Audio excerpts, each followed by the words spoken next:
throughout the webinar, if you have any questions at all, you can raise your hand, or if you'd like to use the chat function, which you can access at the bottom of your screen, and then you can you'll be able to see any questions on the right, and myself and Alyssa will be able to pass those questions on to Amy at the end, or whenever Amy is ready to answer some questions. So without further ado, I'd like to hand over to Amy. Thank you, Simone. Thank you very much, and welcome. Thanks. We're getting a few more people come along now, so that's fantastic. Thank you so much for coming along, and hopefully we can, like Simone said, if you've got any questions, please ask throughout, and certainly we can chat about things as we go. We can have a bit of a chat at the end, and Simone and Alyssa will monitor the chat board for me. So I do have a little bit of a PowerPoint presentation, really just to keep me on track more than anything. So I'll just share my screen now and then put it into there we go. Hang on, start from the beginning. There we go. Everyone can see that okay? Yeah. Good, cool. All right, so like Simone said, thank you. Welcome to our first webinar. Hopefully this will be the first of many, and we thought we'd kick off with, a really nice topic that I really enjoy talking about is self-care. We all need to care for ourselves, and we need to be able to care for ourselves, to care for others, and to, I guess, function well in life. So very firstly, just a little bit about me, and I know, a couple of you I've spoken to before. So I am a mental health nurse, so that's why I've got, mental health and nursing here. So I've been a mental health nurse for about the last 15 or even more than 15 years, nearly 17 or 18. Working in a few different areas, so working in acute mental health, so working in hospitals, working in the community, and now, so excited to join the team here at CPSN. As many of you probably know, I have 3 lovely boys, and 2 of those boys are my gorgeous twins that have cerebral palsy. So they were born prematurely. They were born at 28 weeks. And then they were diagnosed with CP at about 18 months. And so my role as carer has been, a really rewarding one, certainly, tricky at times, and balancing getting to appointments and giving time to my older one. And I think that's where my passion for self-care really came about, because I realised very quickly, and particularly having my previous knowledge in mental health nursing, that I really had to look after myself so that I could look after my boys and be really available for them. So anyway, that's my boys. So Hamish in the middle is my eldest. He's nearly 8, and Liam and Ollie are my twins, and they just got their first little wheelchairs last week. So that was really exciting, and they're really excited to use those. I also am an avid Bombers supporter. We all are in this household. Love my coffee. And, I'll talk a little bit more about my self-care later. I think sometimes it's good just to get some examples, but, I certainly love to go for a run or a walk where I can. A big thing that you guys might have heard of, it's getting a little bit more traction now, is self-compassion.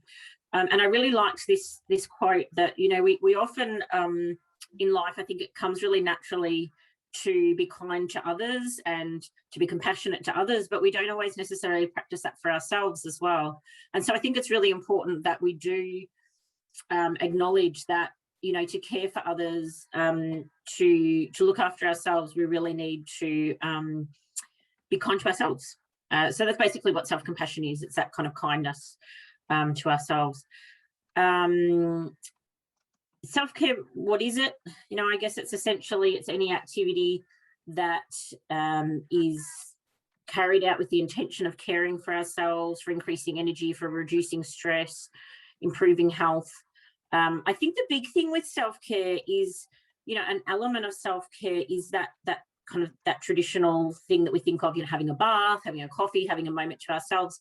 But I also like that it really is anything that reduces stress ultimately. And an example I like to use here is if you can work something into your routine that ultimately will reduce stress later. So it might not actually be something that's relaxing at the time, but if that reduces stress later, I think that can be quite beneficial.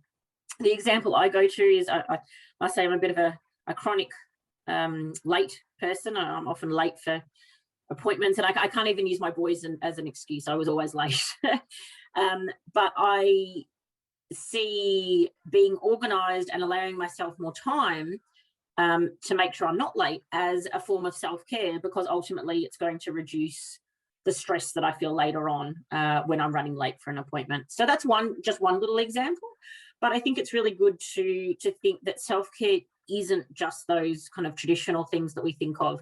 There's a whole range of things that we can do for ourselves that helps us to care for ourselves. And, you know, I think that the benefits are fairly clear. It's to our mental health, our physical health. There's a lot of research coming out now that really links self-care and self-compassion to our coping and resilience. And also, you know, we know that it really benefits for anyone that we provide care for, or even just in our social networks, it really benefits. I think, you know, and certainly if anyone wants to jump in here, please, you know, do, particularly, you know, either raise your hand or on the chat board. You know, I think we all know that there's barriers to self-care. So I'd be really interested to hear, you know, what barriers you experience to self-care. I think for some it's time. You know, where do I fit it in? How do I do that when you know, I've got so many other things to do. I've got other people to care for, or I've got to get to all my appointments. I've got to do my therapy. So how do I fit it in? Some people feel guilty. I think that people are starting to feel less guilty. I went to a carers forum yesterday that was about self-care as well, and that was specifically about self-care for carers. And the people there, surprisingly, I think it's great. People no longer feel that guilt. But for them, the barriers really were around time and fitting it in.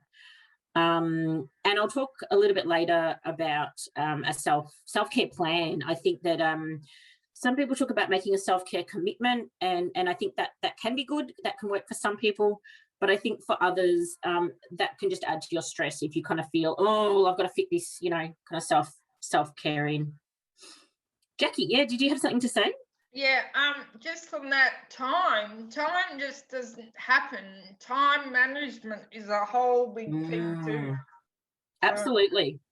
And you would know from the health industry how important it is. Yeah. Like I within my job in the health industry, it was very, very important. Like the first day I started work, I still had 30 beds to make it knock off time, like, you know.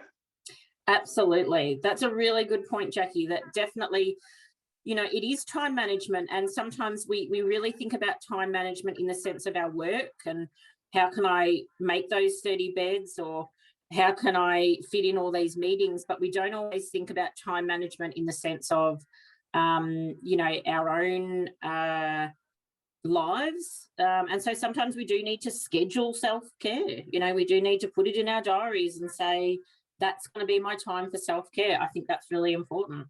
That's a really good point. Has anyone else got any other kind of thoughts around, and I can't see everyone on my screen actually, but I know that Alyssa and Simone can help me out there. Is there anyone else that's got any thoughts around barriers to self-care? I think overall, like the interaction of everybody, like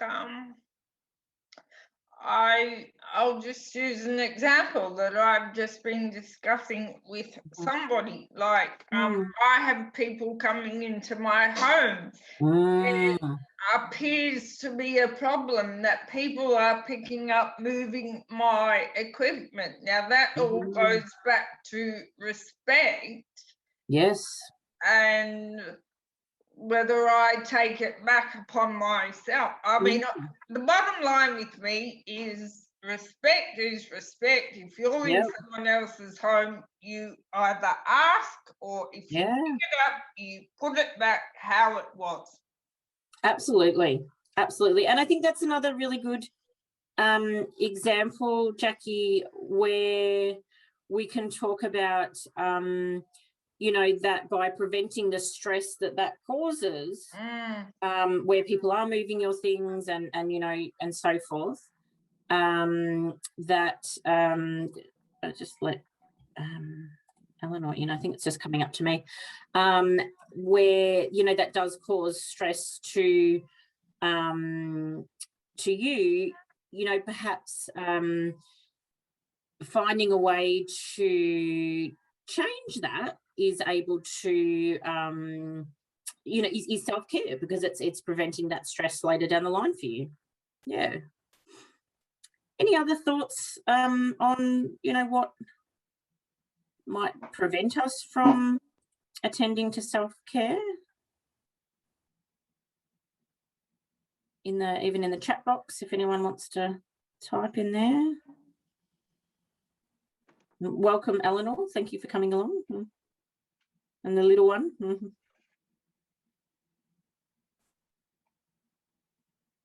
All right. Well, if you think of any, please do let us know. So I just want you to have a bit of a reflection here, and you know, you don't have to share. You can write this down, or you can, you know, if you do want to speak to it, or maybe you want to write it in the chat box, that's absolutely fine. So have a think about what was the last thing you did for yourself, and hopefully everyone can remember something. And have a think about, you know, is there something you'd like to do more regularly for yourself? Is it something that you would like to do daily or weekly or monthly? You know, I think self-care, and we will go through some examples of self-care in a moment, but have a think about, is there something that you would like to do more regularly? But I guess ultimately, when you're thinking about that, think about what are the things that you like to do for yourself. What do you enjoy? What makes you feel happy? What makes you feel relaxed? You know, self-care doesn't have to be necessarily, you know, a big relaxation like a bath or a, you know, a facial or a massage. Sometimes it's things that just make us happy. So have a think about those. Is there anything that anyone would like to share, or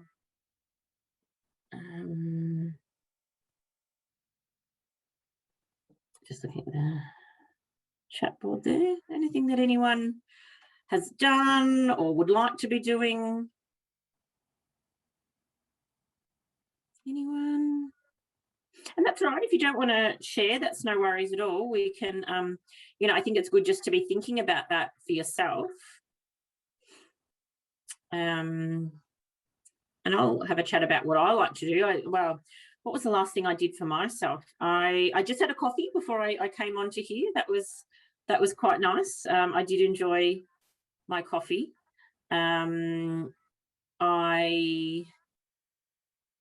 I like to go for walks and runs, so wherever I can fit those in. But, you know, I think I see that, you know, the time barriers when you've got work and caring for yourself or for others, it can be really tricky to fit these things in. If you do think of anything, please, you know, pop your hand up or write in the chat box. I think I've lost the chat box. I can't see it anymore. So Simone or Alyssa, please let me know if anything does pop up. So I've talked a little bit about, you know, what we can do for self-care. And I think, you know, we hear about the general ones. So, you know, I think the big one for anyone is sleep. Getting enough sleep is really important to self-care. And I think that if we're not getting enough sleep, then any other kind of form of self-care that we try and fit in can be really impacted because we're so tired. But of course, it's hard. I acknowledge that for some, you know, I'm not a great sleeper, so I've had to work a few things into my routine to kind of sleep better. So, you know, if you do need to, work some mindfulness in, or relaxation techniques. Some people listen to podcasts. Some people,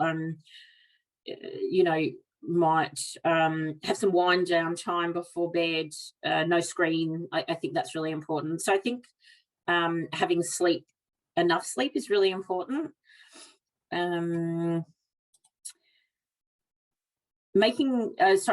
Exercise, and again, it doesn't have to be a large amount of exercise. I know that some of you, I think, have gone along to some of the groups that CPSN has been running, and I think they're wonderful. So, I think there's not a huge amount of benefits of COVID, I don't think, but I think one of the unexpected benefits was that it has made things like exercise a little bit more accessible. And, you can type into YouTube anything you like, and do a yoga class, or, do a Pilates class. There's lots of online class options now. There's the ones that CPSN has run, the yoga,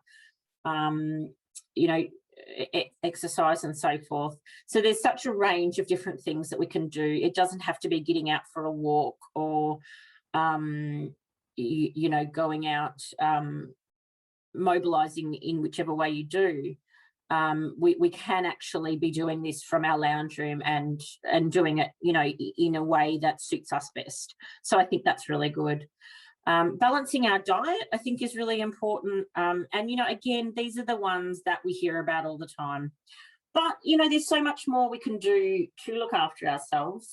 I think making time for yourself regularly is really important. And even if you're able to schedule in 5 or 10 minutes a day where you go into another room, you're away from those that you care for or those that care for you. Sometimes, having people come into the home care for you regularly, you need some time away from them. And so being able to have that time for 5 minutes, where you just breathe, or you have a cup of tea, perhaps you spend a bit of time with your if you have an animal, a cat or a dog, or anything, we know that animals instantly help us to release endorphins. So if that 5 or 10 minutes is spent with an animal, it's probably going to give you a little bit more, I guess, bang for your buck, because we know from lots of research that animals really help us to release those happy hormones. My son, about a year and so ago, got a little bunny, and I must say that little bunny is really sweet, and you spend 5 or 10 minutes with that bunny, and you're smiling. He's a really funny little guy.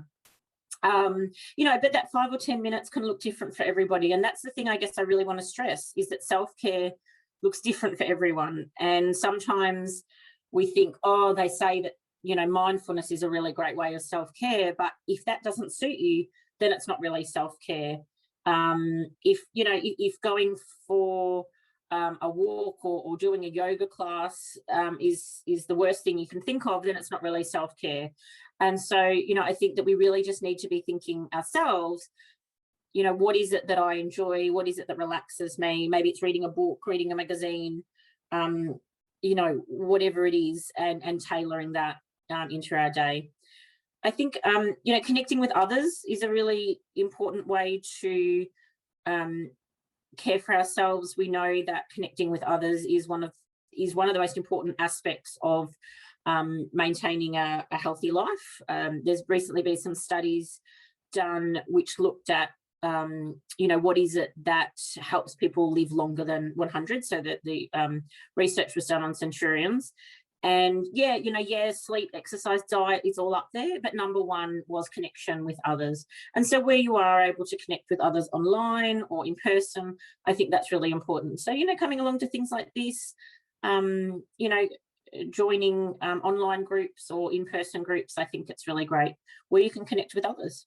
And certainly at CPSN, we do have a range of things. So, let us know if there is things that you're wanting to, link into. That's something that I can certainly help in my role. And keeping up with your interests and activities where possible. Maybe it's taking up a new interest or activity. Maybe you've always meant to learn to knit, or, you have been meaning to, go down to the community centre and join a local group. I think keeping up or creating new interests and activities, and it doesn't have to be big. It doesn't have to be, you know, a really, you know, large group. And I know for some of us that can be, you know, harder. And so, you know, it's just one other option. I like mindfulness. I don't practice it anywhere near as much as I would like to, but I do like it.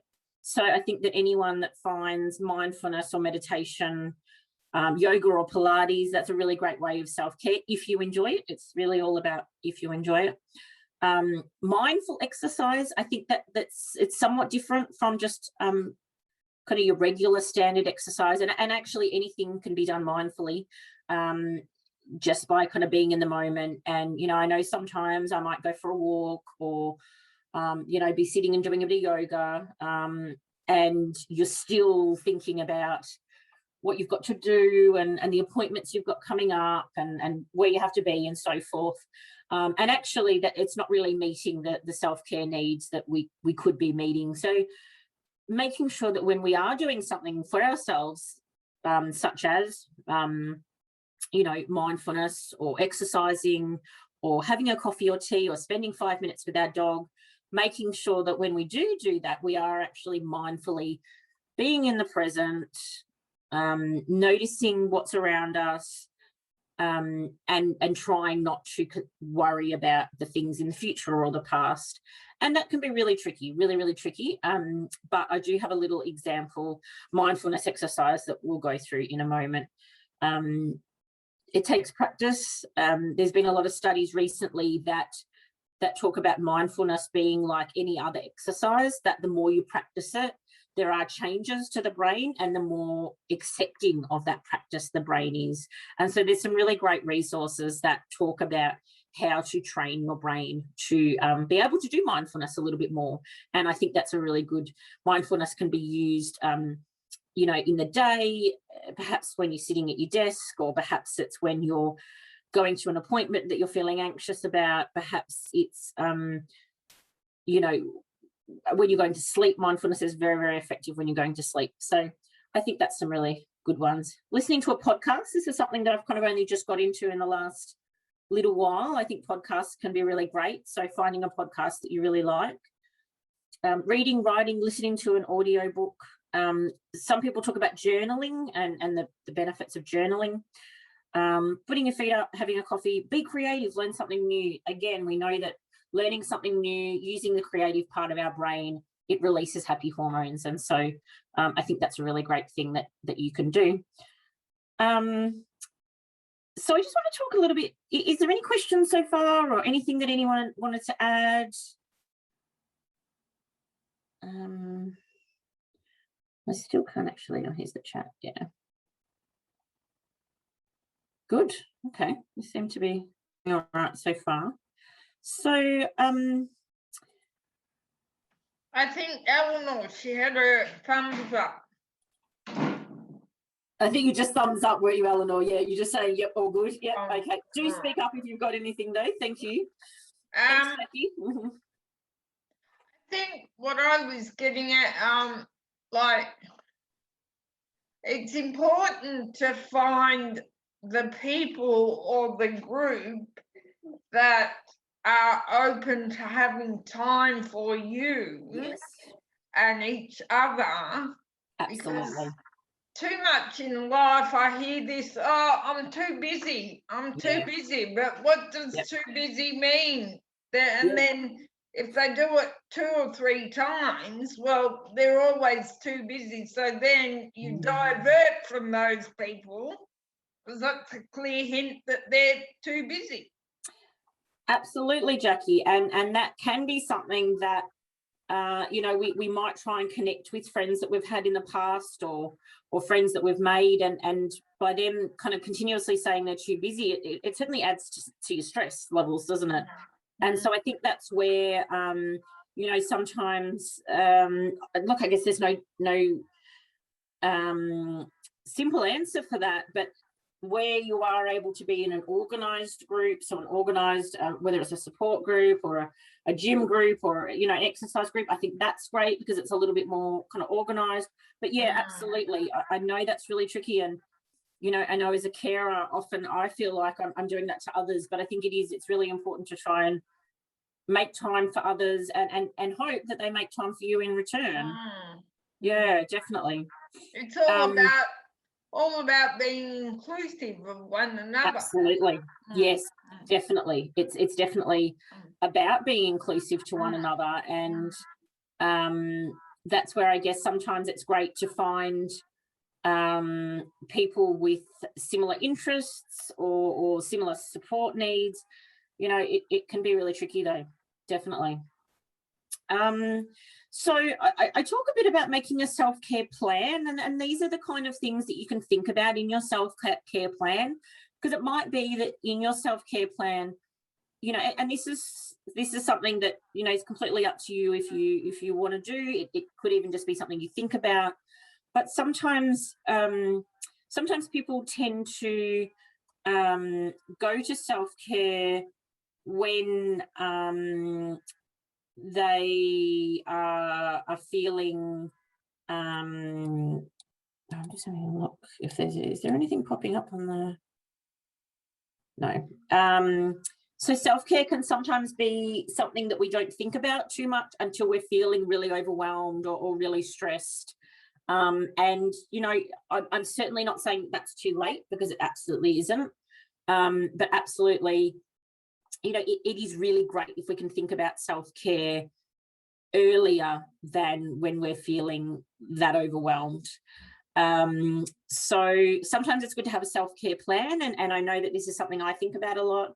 I think about what's my everyday self-care plan, but I also think about what's in my self-care plan for if I'm starting to feel really stressed or overwhelmed. If I know that I'm getting ahead of myself and I'm getting really stressed about my boys, or so excuse me, or if I'm getting really stressed about an upcoming NDIS review, then what is it that I need to add into my self-care plan that will just give me that little bit of extra self-care? And so I think that's really important. So, you know, it might be that you regularly try and have 5 or 10 minutes for yourself, but in those times of added stress, then perhaps you are able to get out for a massage, or you're able to have half an hour for yourself instead. Sorry, excuse me. I'm just going to have a thing of water. The talking is getting to my throat. I was just going to say, since because of all my daughter's issues, I've started telehealth counselling, and thing that she said sounds a lot like what you're saying. She said to write a list of all the things and that I find relaxing, and kind of like how much do they bring my stress level down by. She's like, rather than waiting till I get like super stressed and then not coping, to maybe just start with like the smaller things and then work up to like what things do I need to do when it's like super stressful, like emergency hospital or whatever, like have, you know, that there's a kind of a grading of how much they bring my stress levels down, and kind of have them ready to go. Yeah, that's so great to hear. Have you found that you've been able to do that, Eleanor? Yeah, it's good. I guess it was good because I think a lot of the self-care stuff online, like go get a massage or a mani-pedi, that's just not realistic. So it feels more frustrating. But stuff like breathe slowly, or ring or like make a cup of tea, even if it's in a troubled mug, drink it while I'm doing stuff, like at least those things are achievable. And so then I still get that sense that, hey, I'm looking after me. And oh, that's great. Oh, I'm so glad to hear, and thank you so much for sharing that, Eleanor. That's really great to hear. And you know, I think that's what's so important there, is that, you know, so many of these self-care things aren't achievable. You know, most, you know, a lot of people aren't able to get out for a massage or a manicure, or out to a yoga class. But if you are able to start out small, by, you know, those 5 or 10 minutes to yourself, that cup of tea, that podcast, you know, a lot of podcasts only really take 5 or 10 minutes. And then perhaps you can build more into that. And so, you know, they talk about as well, if you do a self-care plan, you know, you can break it into areas. You can think about what are things that care for my mind. And, you know, I know for me, I really enjoy reading articles. I enjoy listening to podcasts or maybe TED Talks. And so for me, that's self-care for my mind. For my body, on the other hand, then, you know, self-care is probably going to be either getting out for a walk or, you know, even doing a 5-minute exercise class on YouTube, you know, and that might be more achievable for you, that if you are able to have 5 minutes to yourself where you can turn a YouTube class on, that you're able to follow kind of a 5 or 10 minute class or mindfulness activity. Perhaps it's being creative, perhaps it's you know, allowing yourself 10 minutes a day to do something that you find creative. I know a lot of people really love mindful coloring now, and I haven't got into it. I'm not much of a crafty person, but you know, I know my 8-year-old son, he loves it. He loves mindful coloring, and it's actually a really good calming strategy for him.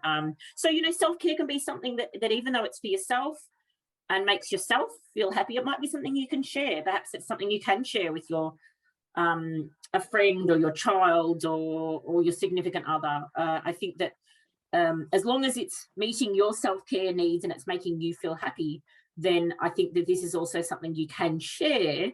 If it's something, you know, like that, like mindful coloring, or, you know, there's a lot of, for those of you with kids, there's a lot of actually really amazing mindfulness activities for kids. And I think that whenever I do them with my son, I actually find them really calming for myself and also for him. So that can be a really great thing to look into as well.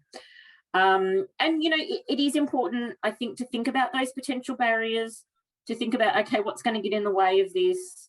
How can I potentially, you know, if I'm going to kind of say that, yes, I really want to set aside, you know, 15 minutes a day, or perhaps it's Sunday. A lot of people talk about kind of having, you know, a bit of time scheduled out for yourself on a Sunday. So perhaps you're able to schedule half an hour for yourself where you're away from, you know, the person you're caring for, or the people caring for you.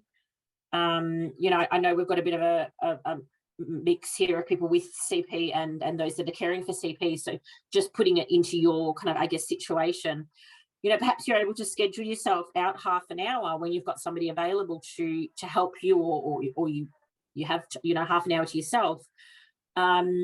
Thinking about, okay, but what could be the barriers, and how can I potentially avoid those? So, you know, maybe I know for me, sometimes, you know, my boys will be with one of their support workers, but they'll be crying. So I'll feel, oh, but I need to go and help as well. So perhaps it's working through that, oh no, they're okay. They're with their support worker and they're perfectly fine. So perhaps it's actually getting out of the house for that half an hour for a walk. And, you know, sometimes you can achieve a couple of things in that half an hour. Perhaps if you go out for a walk, you might listen to a podcast, or you might listen to a mindfulness activity at the same time. So I think definitely where you can think actively, and whether it's a plan or whether it's like what Eleanor mentioned, a list, I think either is fantastic.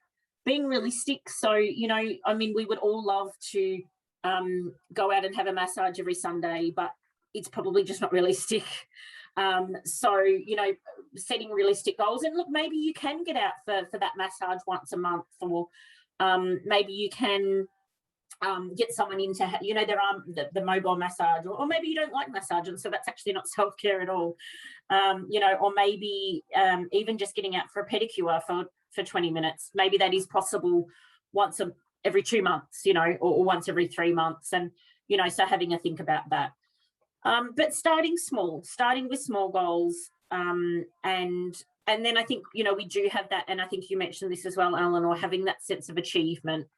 If we're constantly thinking, oh, I need to be, you know, having a bath, or I need to be going for a massage, or I need to be doing this, or oh, gee, you know, I need to be going for a walk. Some people will kind of say, oh, you know, as self-care, I'm going to go for a walk 3 times a week. Well, you know, that might be good and well, but when you're not able to meet that, we're not going to feel that sense of achievement. So it might be that you start with, you know, once a week, or you know, I'll go for a walk when I can. Just going to check the time. Okay, not doing too badly, which is great. So I've got a few little templates here, and I've put this PowerPoint into a PDF. And so after today, I'll send this, and so you'll be able to access all these links. But these are kind of examples of, hopefully this works. Can people see that? Yeah, okay, cool. So, you know, maybe you could do a weekly self-care plan, and maybe that's where you're able to kind of say, you know, I am able to, you know, on day one, I can schedule 10 minutes to myself, or, you know, I'm going to do 10 minutes of mindful colouring or knitting, or what have you. So that's one example where you can just list it in days. Another example is, get back to that, is something like this one, where it's more of a square. So this one's a little bit more of just like a list. And this one's actually good too, because it talks about what will I start doing. So it might be that you start having a cup of tea in the afternoon and spending 5 minutes to yourself to breathe. It also talks about what you might stop doing. And you know, I think self-care is very much about not being too hard on yourself, but still having a level of accountability that, you know, I know by, you know, sometimes it might be that you have 10 minutes to yourself, but that 10 minutes is spent eating, you know, my favorite is chips, you know, and so, maybe I'll cut that down and I'll do something else instead. What will I do more of, and what will I do less of? And so, you know, if you're wanting to,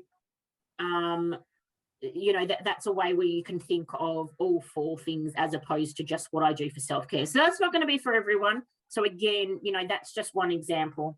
The one I really like is, I really like, this one was, I think, a checklist. So this one was a checklist. So it could actually just be, this is more of a list format. So listing things that perhaps you do want to try and do for yourself.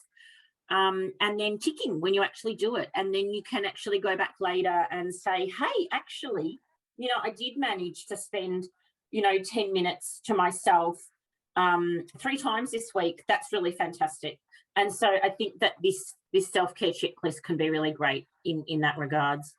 And then the other one, you know, I made a little one for myself. I liked this one because it's bright and colourful, and I thought it was really cute.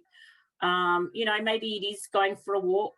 Maybe it's going for a run after school drop-off. So every day when I drop my kids up to school in kinder, I walk back through the park, and I think, well, you know, really, I probably would have 10 minutes to go for one lap around the oval. And so perhaps that's something I could work into, you know, that, or perhaps it's you're going to an appointment and there's a lovely park near your appointment. Perhaps you could work in spending 10 minutes sitting in the park after that appointment. So sometimes we can kind of sneak in, you know, this self-care in a sneaky little way. You know, maybe it is doing a Pilates class or getting a massage, but I, you know, I know that can be a lot harder for some people. Maybe it's listening to a podcast. So these are the things I like. Watching a TED talk, reading a new book. And I find that, you know, I do have that little bit of time to myself at night, which is really great. And so often that's where I'm able to fit some of these things in. So, you know, I think now we're all very tempted to go to bed and, you know, scroll through social media or check our emails or what have you. But I find that if I'm able to end the day with reading a bit of a book or a magazine, that's great. Sometimes it's something as simple as smiling and saying good morning on a morning walk, or at school drop-off, or at an appointment at the hospital, what have you. Catching up with a friend for a coffee. Maybe it's catching up with a friend over Zoom. You know, that's a little bit easier. Then you can talk about people that will support me, what I want to accomplish. So this one's a little bit more of a detailed one, but certainly, you know, something that you could do. So I just want to do this really quick little mini meditation. It's only a minute. So I just want to show you how quickly you can actually do a little mindfulness activity. So I'm really hoping the sound works on this, but let's see how it goes. Did people hear that? Yep. Okay, good.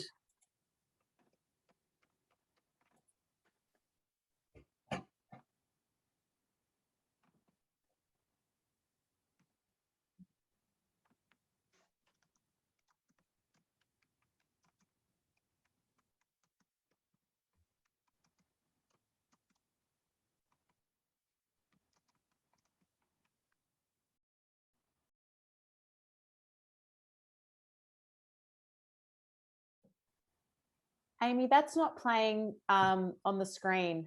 Oh, isn't it? Oh, goodness. I think Okay. it's playing for you, but not for us.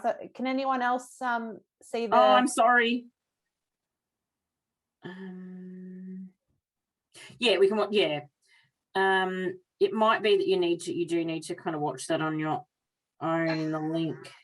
I think what you have to do, are you on a Zoom call, Amy? Yeah, I think if I share you have to open your tab, I think, before... Yeah, I've got to share a different screen. I just realised that now. My apologies. It is only the minute, so we do have time to watch that. Thank you, Simone. Yeah.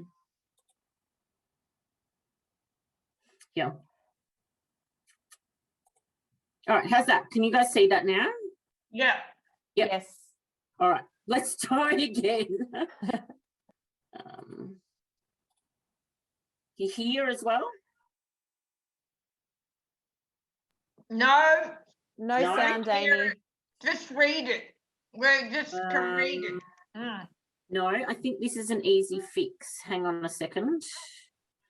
It's about sharing the volume as well. Yeah. Yep. Do you know, Alyssa?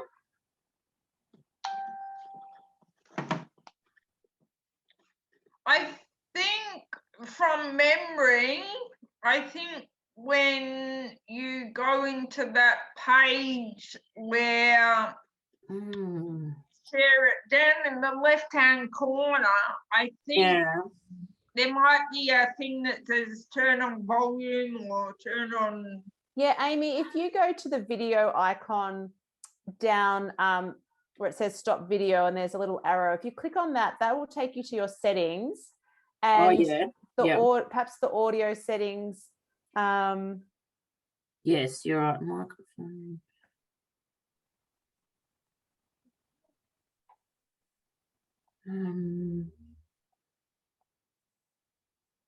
Oh, no, I don't know that it does. I'm not sure if it's show in meeting option to turn on original sound. Share screen maybe. The joys of technology.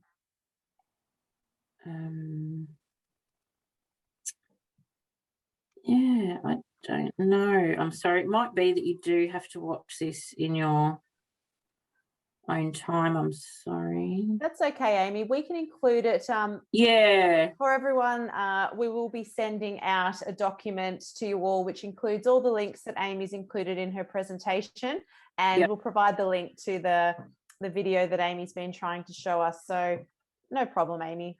Yeah, okay. I think we'll just go with that instead. It's music and professional audio, but we will share the PDF. Yeah, okay. I think that's the best way to go. Let's do that. I do have a few other resources that I just wanted to show you all before we do finish up.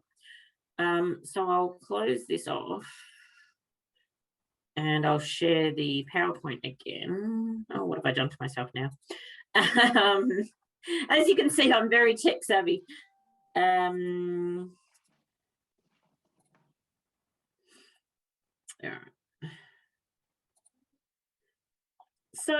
do have a go at that. I think that the main point of that is to show us that, you know, often, you know, if you really like mindfulness, then maybe building up to a 10-minute mindfulness activity is great, but you can start with it really small, and you can actually start it off by, you know, it doesn't have to be something where you close your eyes and you really have to block things out. It can be quite small. I know that, you know, when my boys were first diagnosed, I saw a psychologist, and she really recommended that if I was feeling really anxious, or, you know, I think we all know for ourselves or for those that we care for, sometimes we get ahead of ourselves, and perhaps, you know, it's worry that actually gets in the way of self-care because we're worrying about something. I think sometimes just spending that minute to be mindful and resetting our system. And a technique she taught me, which I really liked, was actually just staring at my hand and mindfully looking at my hand, looking at the lines, or, you know, or perhaps it's mindfully looking at another object and really just taking in that object. And that's kind of the point of that mindfulness activity, because it can reset our mind and it can take our focus away from that worry so that we're more able to engage in self-care. So I think that's really important. Here's a few other things that you guys can have a look through in your own time. Carers Victoria have some information for carers. Smiling Mind is a really big one that I like. That's very much, it's got a lot of different mindfulness things for both adults and kids. You know, maybe you like journaling. There's a few self-care journals around. These are a few podcasts I like that are specific to disability. And look, maybe you don't want to listen to a disability podcast. For some, that might not be self-care. As a carer, I quite like this 2 Ps in a podcast. I think that it's really great that it's 2 mums that have twins. So I really resonate with it there, and both of their sets of twins, both twins have a disability, and it's it talks about disability, but in a light kind of funny way at times. They get into some serious stuff, but they also have a lot of fun. So I really like that. Listen Able, I find really interesting. That's Dylan Alcott's podcast. It has some really interesting tips, and they ask some really great questions. They talk to some really interesting people with different disabilities. And these are some other ones that I found that I haven't actually listened to myself, but I did hear, which one was it? This, the accessible stool. I heard that's really funny. That's something I read. So, you know, maybe you want to give those a go. And a few other resources. And, you know, if mindfulness is your thing and you want to give it a little bit more of a go, there's a few examples of mindfulness activities that perhaps you do want to work into your day. And, you know, I was going to finish with a little video, but given, one, we're running out of time, but also the sound's not working, you know, watch this little video. It's a really sweet little motivational and inspirational video. I thought it was just really sweet little video.